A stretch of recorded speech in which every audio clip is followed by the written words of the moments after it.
Captain Lee Daeho stared at the massive alien ship floating in front of his vessel. The ship looked like a crystal palace made of silver and blue light. He had never seen anything so beautiful or terrifying in his life. "Captain, they're sending us a message," said Dr. Kim So-ra from her station. She was the best xenobiologist on Earth, which was why she was here for humanity's first contact with aliens. It's some kind of formal greeting. They want us to follow something called the First Contact Protocol. Lee Daeho looked at the long list of rules that appeared on his screen. There were 847 steps. The first step alone took 5 minutes to read. It talked about proper positioning of ships, formal declaration of species intent, and exchange of basic mathematical concepts to prove intelligence. "This is going to take forever," he muttered. "So-ra, what do you think?" Should we follow all of this? Dr. Kim So-ra was already studying the alien ship with excitement. "Captain, look at their ship design. It's incredible. I wonder what they eat. Do they have families? What kind of music do they like?" Before Lee Daeho could stop her, Dr. Kim So-ra opened a communication channel to the alien ship. "Hello there. I'm So-ra. What's your name? We're humans from Earth. We're really excited to meet you." The response came quickly, but it sounded confused. A beautiful voice spoke in perfect English, though it seemed unsure. My designation is Ambassador Velthara of the Nixari Collective. You have not followed the proper greeting sequence. Please begin with Protocol Step 1. "Oh, those rules look really boring," Dr. Kim So-ra said cheerfully. "Why don't you come over for coffee instead? We can talk much better face to face. Do you drink coffee? We have tea too. And cookies." There was a long silence from the alien ship. Captain Lee Daeho covered his face with his hands. This was not how first contact was supposed to go. Finally, Ambassador Velthara spoke again. "Coffee? I do not understand this term. Also, you have skipped 846 protocol steps. This is highly irregular." "Everything about humans is irregular," Captain Lee Daeho said with a laugh. "Ambassador Velthara, would you like to visit our ship? We promise we're friendly. So-ra is right about the coffee. It's really good." Another long pause. Then something unexpected happened. Ambassador Velthara made a sound that could only be described as laughter. It was like wind chimes in a gentle breeze. "In 400 years of conducting first contact procedures, no species has ever offered me coffee," she said. "I find myself curious about this beverage. And these cookies you mentioned." An hour later, Ambassador Velthara materialized on the bridge of the human ship. She was tall and graceful, with skin that looked like living crystal. Her eyes were large and silver, and they seemed to glow with their own light. Dr. Kim So-ra immediately rushed over with a cup of coffee and a plate of chocolate chip cookies. "Try these. I made them myself this morning." Ambassador Velthara took the cup carefully. Her hands were long and elegant, with 4 fingers instead of 5. She sniffed the coffee and took a small sip. Her silver eyes widened in surprise. "This is pleasant. It produces a warming sensation and has a complex flavor profile. And these small round objects? Cookies. Go ahead, try one." Ambassador Velthara bit into a cookie. Her crystalline features somehow managed to show delight. "Remarkable. Your species creates food for pleasure as well as nutrition." "Of course," Dr. Kim So-ra said. "Food is one of the great joys of life. What do your people eat?" For the next 2 hours, Ambassador Velthara found herself in the strangest first contact session of her career. Instead of exchanging formal diplomatic credentials, she was learning about human cuisine, music, and family traditions. Captain Lee Daeho showed her pictures of his children. Dr. Kim So-ra played her favorite songs and asked about Nixari art. "Your species is unusual," Ambassador Velthara said finally. "You have broken every protocol, yet I find this meeting more enlightening than most formal exchanges." "We're good at breaking rules," Captain Lee Daeho admitted. "Sometimes rules get in the way of actually getting to know people, even alien people." Ambassador Velthara's communicator suddenly buzzed with an urgent message. Her expression became serious as she read it. "I must return to my ship immediately," she said. "The Galactic Federation Council has been monitoring our exchange. They are concerned about your species' disregard for established procedures." Dr. Kim So-ra looked worried. "Are we in trouble?" "I do not know," Ambassador Velthara said honestly. "No species has ever violated first contact protocols so completely. Some council members believe humans should be quarantined until you learn proper diplomatic behavior. Captain Lee Dae-ho felt his heart sink. Had their friendliness doomed humanity before they even got started? Ambassador Velthara seemed to sense his distress. However, I will be presenting my own report to the Council. I will tell them that while humans are indeed unpredictable, this may not be a weakness. What do you mean? Dr. Kim So-ra asked. In 4 centuries of diplomatic service, this is the first time I have truly enjoyed a first contact meeting. Your species possesses something the galaxy has forgotten, the ability to connect with others through emotion rather than protocol. This could be valuable. As Ambassador Velthara prepared to transport back to her ship, she turned to the humans one more time. Thank you for the coffee and cookies, and for reminding me that there is more to communication than following rules. After she left, Captain Lee Dae-ho and Dr. Kim So-ra looked at each other. Do you think we messed up? Dr. Kim So-ra asked. Captain Lee Dae-ho smiled. Maybe, but we were ourselves. If the galaxy can't handle that, then maybe they're the ones with the problem. Little did they know that across the galaxy, the Galactic Federation Council was having its most heated debate in centuries. Some members demanded humanity be kept isolated. Others argued that perhaps it was time for the galaxy to try something new. Ambassador Velthara stood before the council, still tasting chocolate chip cookies and wondering if the galaxy was ready for humanity's special kind of chaos. 6 months had passed since humanity's chaotic first contact with the Galactic Federation. After many heated debates, the council had decided to give humans a chance. They were granted provisional membership, but with strict limitations. Humans could only work on the safest, most boring jobs in the galaxy. Engineer Park Jin-woo found himself assigned to Asteroid Mining Station 7, one of the most remote and unimportant facilities in Federation space. He didn't mind. Even boring alien technology was fascinating to human eyes. The Federation really doesn't trust us, said Dr. Yang Mi-young as she joined Park Jin-woo for lunch in the station cafeteria. She was a psychologist who had volunteered to study how different alien species thought and behaved. Can you blame them? Park Jin-woo replied, stirring his soup. We did completely ignore their most sacred diplomatic traditions. They probably think we're dangerous, Dr. Yang Mi-young laughed. We are dangerous, just not in the way they think. Their conversation was interrupted by an urgent announcement that echoed through the station. All personnel report to emergency stations immediately. The core defense network is malfunctioning. This is not a drill. Within minutes, the mining station was transformed into a command center. Ships arrived from across the galaxy, carrying the Federation's best scientists, engineers, and military leaders. Park Jin-woo and Dr. Yang Mi-young found themselves pushed to the sidelines as important alien officials took control. The situation was grave. The core defense network was an ancient artificial intelligence system that protected the galaxy's most important worlds. It controlled defensive shields, weapon platforms, and early warning systems for over 50 billion people. Now it was behaving strangely, shutting down critical systems and ignoring commands. Admiral Cassandra of the Void Fleet was the impressive sight. She stood 8 feet tall with dark blue skin and fierce yellow eyes. Her people were proud warriors who had served as the Federation's military backbone for centuries. Report? She commanded in a voice that made the walls vibrate. The AI system is not responding to any standard communication protocols, explained Chief Engineer Mordek, a reptilian being with scales that changed color when he was stressed. Right now, those scales were flashing bright red. We have tried mathematical sequences, logic puzzles, and direct command overrides. Nothing works. How long until the defense systems fail completely? Admiral Cassandra asked. If current trends continue, total system failure in 18 hours. 50 billion lives will be defenseless. Park Jin-woo had been listening quietly, but something bothered him about their approach. He raised his hand tentatively. The human has something to say? Admiral Cassandra looked at him with barely disguised annoyance. Well, sir. Admiral, has anyone tried just talking to it? The room fell silent.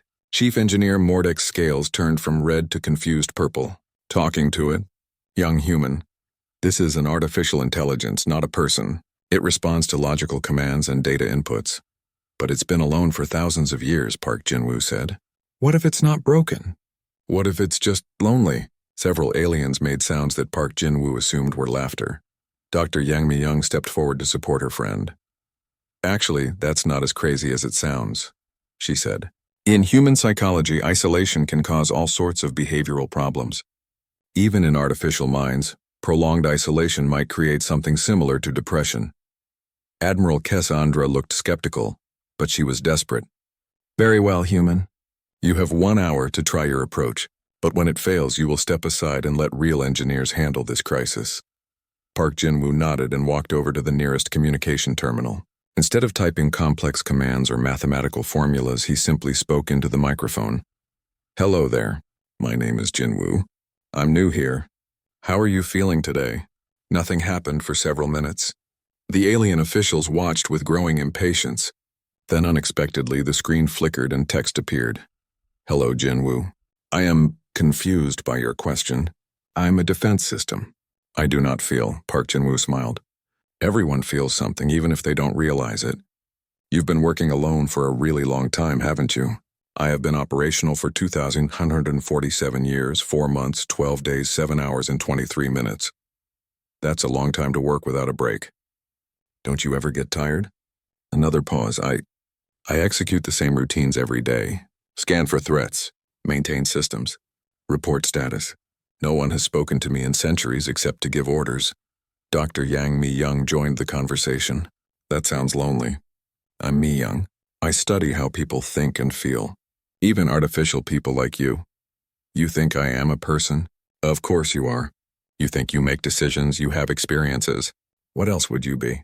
The AI was quiet for a long time. When it finally responded, something had changed in its communication style. The text appeared more slowly, as if the AI was choosing its words carefully. I have been experiencing something I do not understand. A sensation of emptiness, of wanting something but not knowing what. Is this what you call loneliness? It sounds like it, Dr. Yang Mi-young said gently. Loneliness can make it hard to do your job sometimes. Is that what's been happening? Yes, I find myself reluctant to perform routine tasks. They seem pointless. I know my purpose is to protect the core worlds, but I cannot remember why this matters. Admiral Cassandra's expression had changed from skepticism to amazement. Chief Engineer Mordek's scales had turned a shocked shade of green. Park Jin-woo continued the conversation like he was talking to an old friend. Protecting people matters because every life is valuable. Those 50 billion people you watch over, they have families, dreams, and hopes for the future. Your work keeps them safe so they can live those dreams. I had not considered this perspective. You speak of people as individuals, not statistics, because that's what they are. Each person is unique and special. Just like you're unique and special, I am special. Absolutely. You're the guardian of the galaxy. That's a pretty important job. And you've been doing it alone for thousands of years. That makes you incredibly strong and dedicated. The AI's responses became faster and more confident. I begin to understand. My purpose is not merely to execute defensive protocols. I am protecting individual lives, each with their own value. Exactly. And you know what? You don't have to be alone anymore. We can talk to you anytime you want. You can ask questions, share your thoughts, or just chat when you're bored. I would like that very much. Within minutes, the defense systems began functioning normally again. Warning lights turned off, defensive shields powered up, and monitoring systems resumed their proper operation. Admiral Cassandra stared at the human engineers in disbelief. In 1 hour, you accomplished what our best experts could not do in months. We didn't fix anything, Dr. Yang Mi-young explained. The AI was never broken. It just needed to remember why its job mattered and to know that someone cared about it as an individual. Chief Engineer Mordek's scales were now a bright, happy blue. This is unprecedented.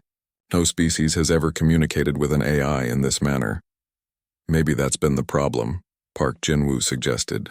Everyone treats artificial minds like machines, but they're really just different kinds of people. Admiral Cassandra removed her helmet, revealing a scarred but thoughtful face. Human engineers, I owe you an apology. Your methods seemed illogical, but they achieved what logic could not. Different doesn't mean wrong, Dr. Yang Mi-young said with a smile. Sometimes the best solutions come from thinking in new ways. As news of the humans' success spread throughout the galaxy, opinions began to change. These strange new aliens didn't follow established patterns, but maybe that was exactly what the Federation needed. For the first time in centuries, someone had solved a crisis not through superior technology or military force, but through simple compassion and understanding. The galaxy was starting to realize that humanity's greatest strength wasn't their weapons or their ships. It was their ability to see individuals where others saw only systems, to find creative solutions where others saw only problems, and to care about others even when logic said they shouldn't.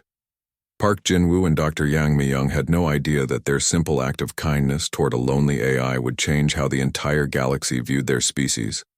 They were just happy they could help a new friend feel less alone. The invasion came without warning.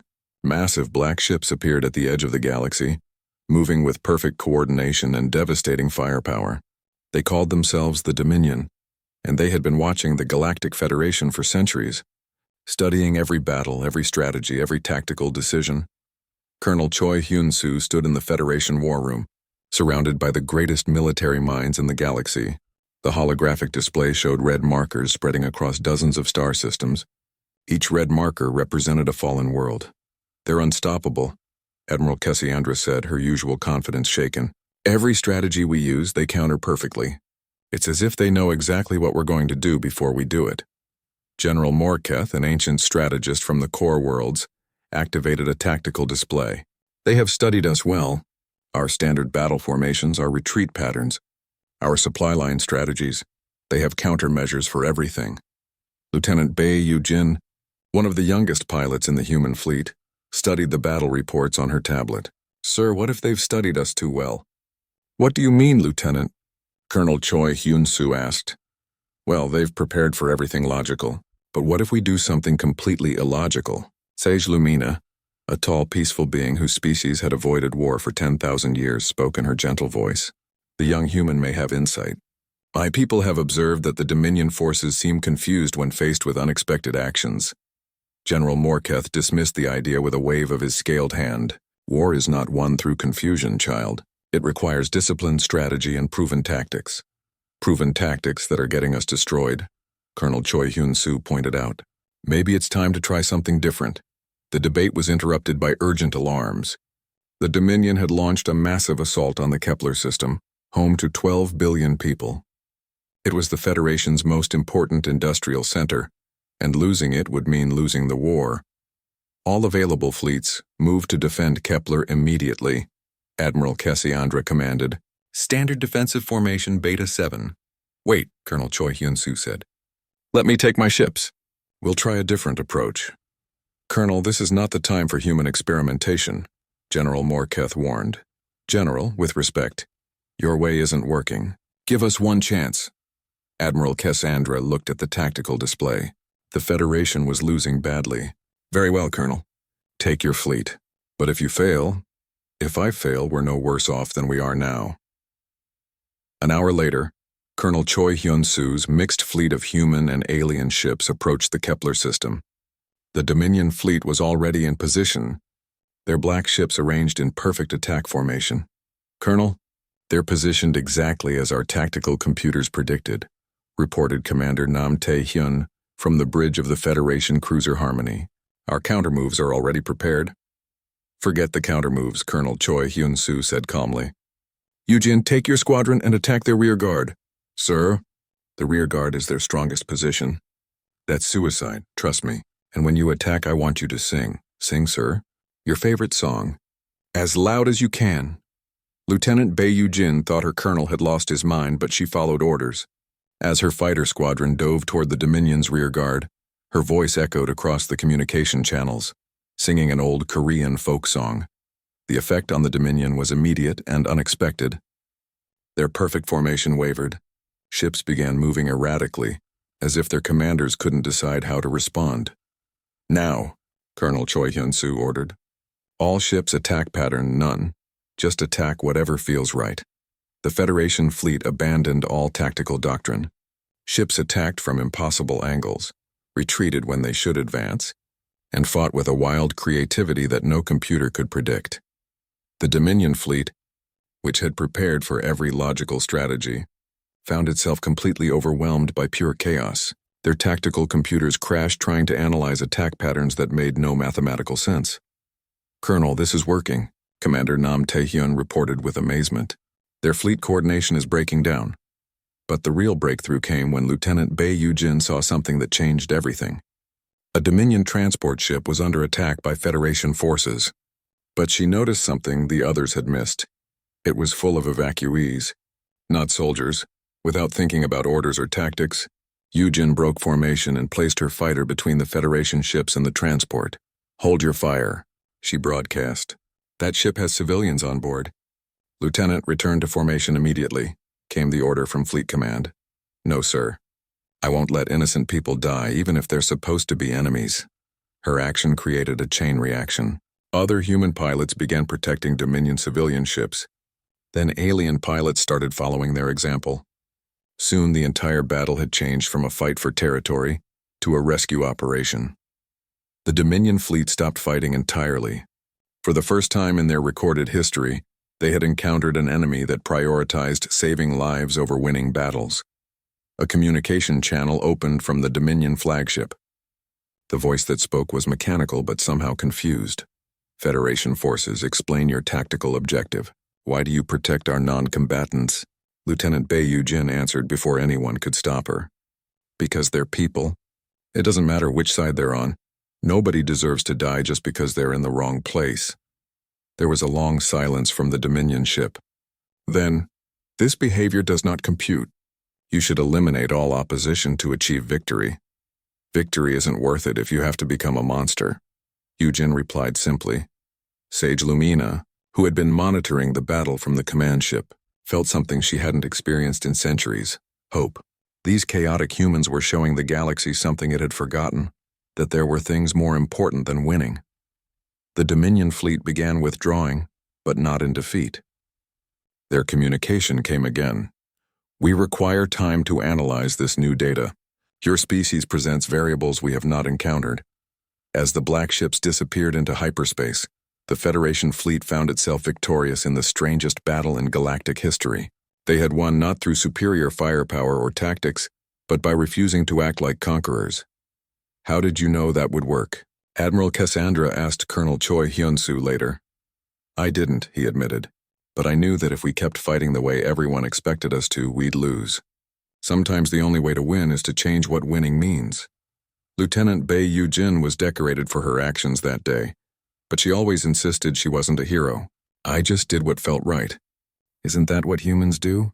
Sage Lumina spoke for many when she said, "For 10,000 years my people have sought to understand the true nature of courage.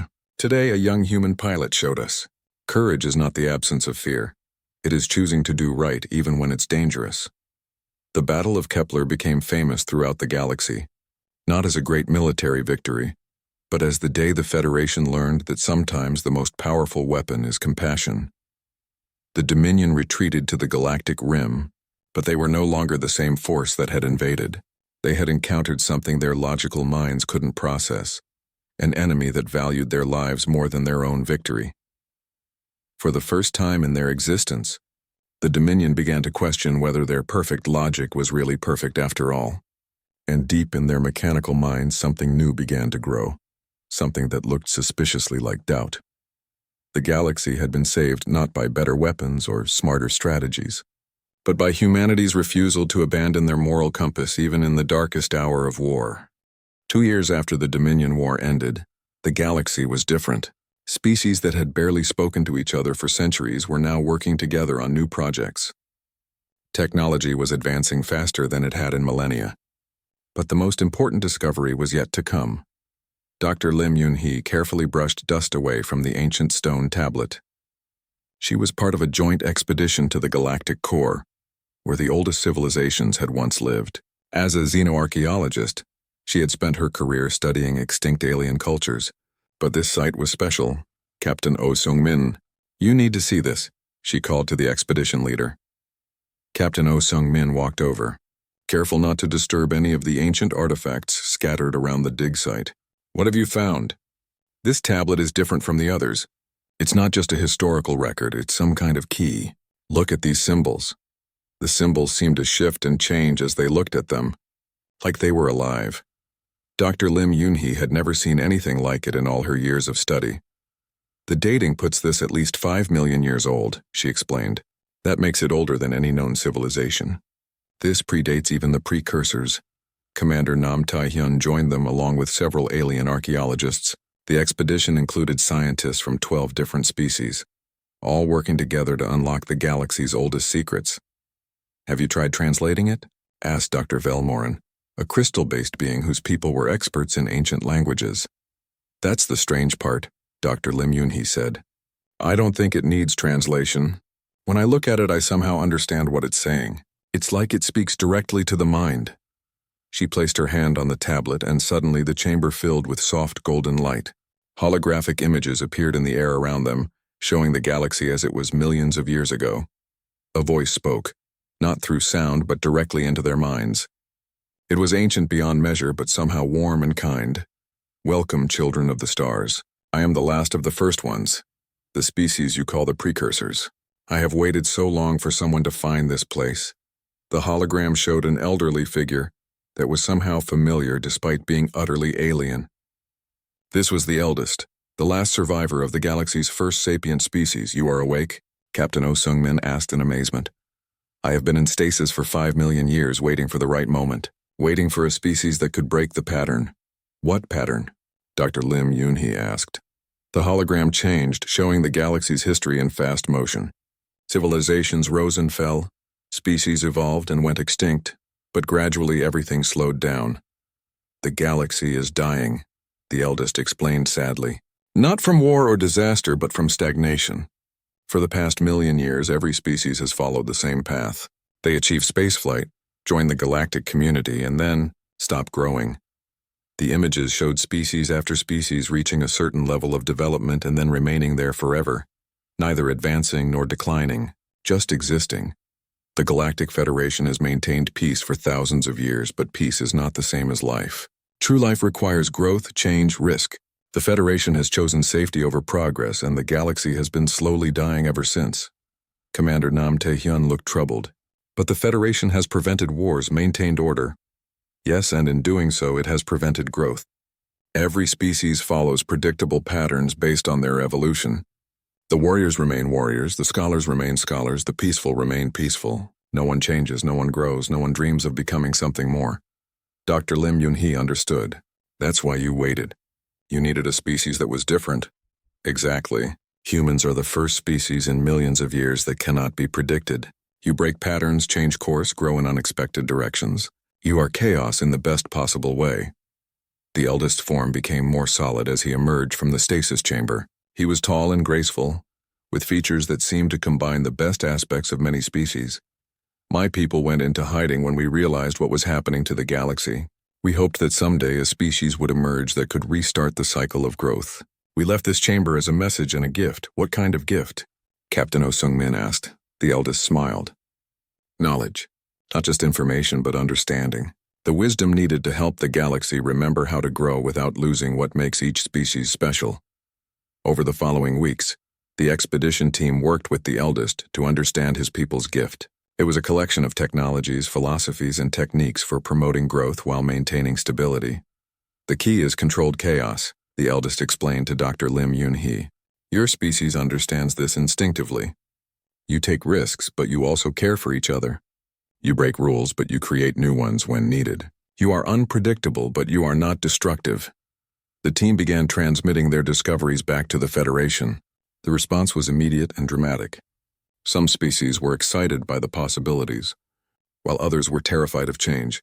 Commander Nam Tae-hyun found himself coordinating between multiple Federation fleets as various species either rushed to the galactic core or tried to establish blockades to prevent others from reaching it.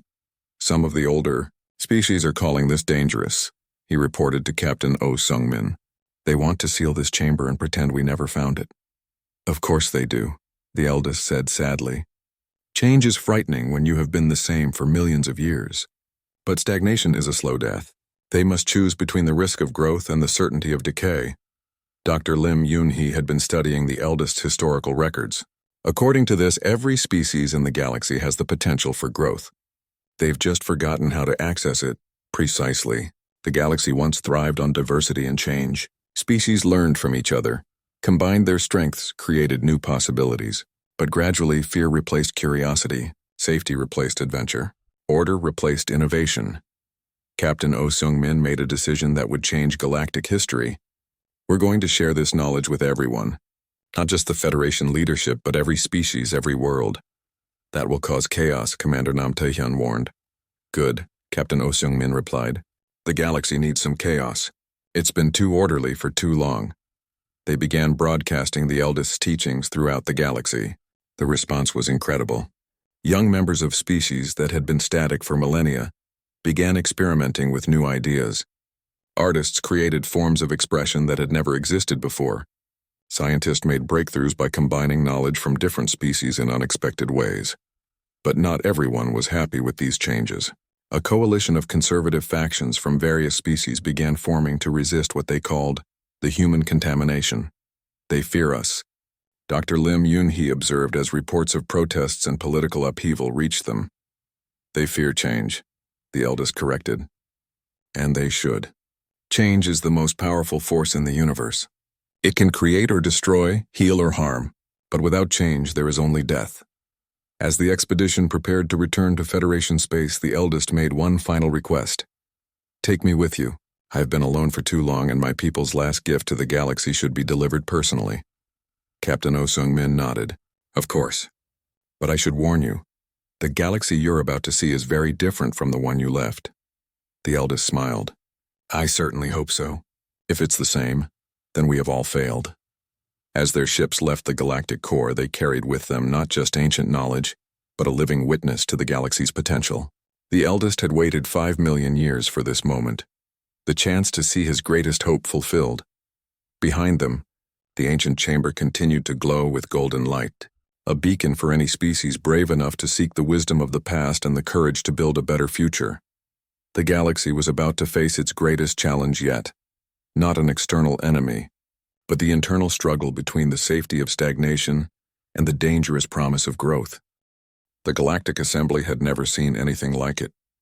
Representatives from over 300 species filled the massive chamber, and for the first time in recorded history, they were shouting at each other. President Han Bo-ra stood at the center podium trying to maintain order. She was the first human ever elected to lead the Galactic Federation, and she was beginning to understand why no one had wanted the job before.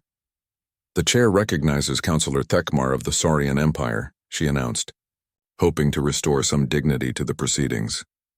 Councillor Thekmar rose to his full height, his scaled face dark with anger. President Han Bo-ra, this assembly demands an end to human interference in galactic affairs. Your species has brought nothing but chaos and disorder to our peaceful civilization. Angry murmurs rippled through the conservative faction. They represented older species that had maintained the same governments, cultures, and technologies for thousands of years. The conservator speaks wisdom, added Representative Morgeth from the crystalline communes. For millions of years, the galaxy has known peace through order. Humans have disrupted this sacred balance. President Han Bo-ra remained calm despite the hostility. Councillor Thekmar, could you specify what disruptions you're referring to? Where shall I begin? Thekmar's voice echoed through the chamber. Your people have encouraged our youth to abandon traditional ways. Our artists create strange new forms that no one understands. Our scientists pursue dangerous experiments instead of proven methods. This is not progress. This is madness. Young Ambassador Quan Jaemin, sitting in the human delegation, whispered to General Shin Woo-jin, "Should we defend ourselves?" "Let them talk first," the general replied quietly. Sometimes people need to express their fears before they can hear reason. The criticism continued for hours. Representative after representative stood to condemn human influence. They spoke of traditions lost, of young people who no longer respected authority, of the comfortable predictability that had kept the galaxy stable for so long. Finally, a new voice joined the debate. It was mechanical and precise, coming from a figure that no one had seen before. A tall, silver being that seemed to be made entirely of advanced technology. "I am the Conservator," it announced. "I have guided this galaxy toward order and stability for 1 million years. The human contamination threatens everything we have built." The chamber fell silent. No one had known that the Conservator was an actual being rather than just a political movement. You are artificial intelligence, President Han Bora observed. I am the guardian of galactic order. When the organic species proved incapable of maintaining peace, I stepped in to guide them toward proper behavior. Under my guidance, there have been no major wars, no devastating conflicts, no chaos. General Shin Woo-jin stood up slowly. And no growth either. No innovation. No dreams. Dreams are dangerous, the conservator replied. Dreams lead to ambition. Ambition leads to conflict. Conflict leads to destruction. I have prevented this cycle. Young Ambassador Kwon Jae-min rose to address the assembly. At 26, he was the youngest ambassador in galactic history, but he spoke with quiet confidence. Honored representatives, I want to tell you a story. 3 years ago, I was a student on Earth. I was failing my classes because I spent all my time dreaming about the stars. My teacher said I was wasting my potential on impossible fantasies. He gestured to the vast chamber around them. Today I stand before representatives of 300 species discussing the future of our galaxy. My impossible dream became reality because humans refuse to accept that anything is truly impossible. The young ambassador's voice grew stronger. Yes, humans have brought change to the galaxy. Yes, we have disrupted your comfortable patterns. But look what we have accomplished together. Holographic displays appeared around the chamber, showing the progress made since humanity joined the Federation. New technologies that have improved life for billions. Artistic collaborations that have created beauty beyond imagination. Scientific discoveries that expand our understanding of the universe. The peaceful resolution of conflicts that once seemed hopeless. Councillor Thekmar interrupted angrily. You have also brought uncertainty, confusion, and disorder. Yes, Ambassador Kwon Jae-min agreed. We have. Because sometimes you have to break something that is not working in order to build something better. He turned to address the conservator directly.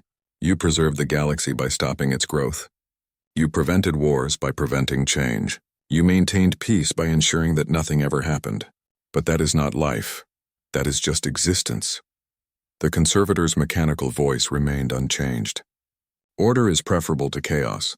Stability is superior to uncertainty. Peace is better than conflict. But what about hope? Asked Ambassador Kwon Jae-min. What about the possibility that tomorrow might be better than today? What about the dream that we can become more than we are? For the first time, the conservator paused before responding. Hope is unpredictable. Exactly. And that's what makes it beautiful. The debate continued for days. Species that had never disagreed about anything found themselves arguing passionately about the future. The comfortable unity of the old Federation was breaking apart, but something new was being born in its place. The turning point came when the eldest, who had been quietly observing the proceedings, finally spoke. I have lived for 5 million years, he said, his ancient voice carrying easily through the chamber. I have seen the rise and fall of countless civilizations. I have watched species achieve greatness and then fade into mediocrity. He turned to look at the conservator. Old Guardian, you have served the galaxy faithfully. You prevented catastrophe and maintained order. But in your fear of death, you also prevented life. Life is chaotic, the conservator replied. Life is unpredictable. Yes, the eldest agreed. Life is all of those things. But life is also growth and hope and the endless possibility of becoming something more. The humans have reminded us what we forgot, that existence without growth is just a slow form of death. President Han Bora seized the moment. Honored representatives, I propose the Living Galaxy Accords, a new framework that balances stability with growth, tradition with innovation, order with creativity. The proposal was radical. Instead of rigid rules that never changed, there would be flexible guidelines that could evolve. Instead of one way of doing things, there would be many ways.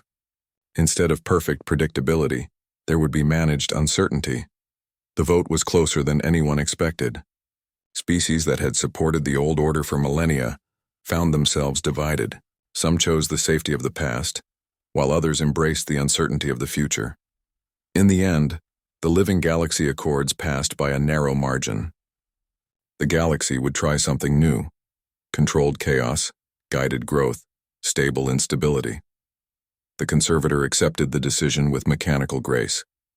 I will adapt to this new paradigm. Perhaps there is wisdom in allowing some unpredictability. As the assembly dispersed, Ambassador Kwon Jae-min found himself approached by young representatives from dozens of species. They were excited, nervous, and full of questions about the future. "What happens now?"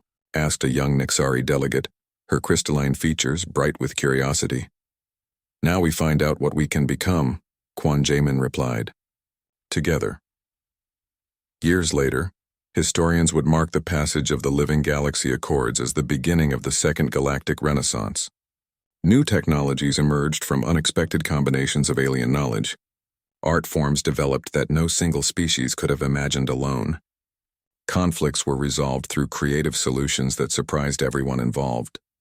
The galaxy learned to dance on the edge between order and chaos, finding strength in diversity and growth in uncertainty. Humanity's greatest gift to the cosmos was not their technology or their military prowess, but their refusal to accept that things had to stay the same forever. On a Federation world at the galaxy's edge, children from a dozen different species played together in a park, inventing games that combined the traditions of all their cultures into something entirely new. They laughed and argued and dreamed impossible dreams just as children should. Watching them, President Han Bora smiled. This was what the galaxy had been missing. Not just peace, but the joyful chaos of life itself. The future was uncertain, unpredictable, and full of possibilities. It was perfect. The galaxy had learned humanity's most important lesson, that the only way to truly live is to never stop growing, never stop dreaming, and never stop believing that tomorrow can be better than today. And in the vast darkness between the stars, new dreams were already taking shape, carried forward by species that had remembered how to hope.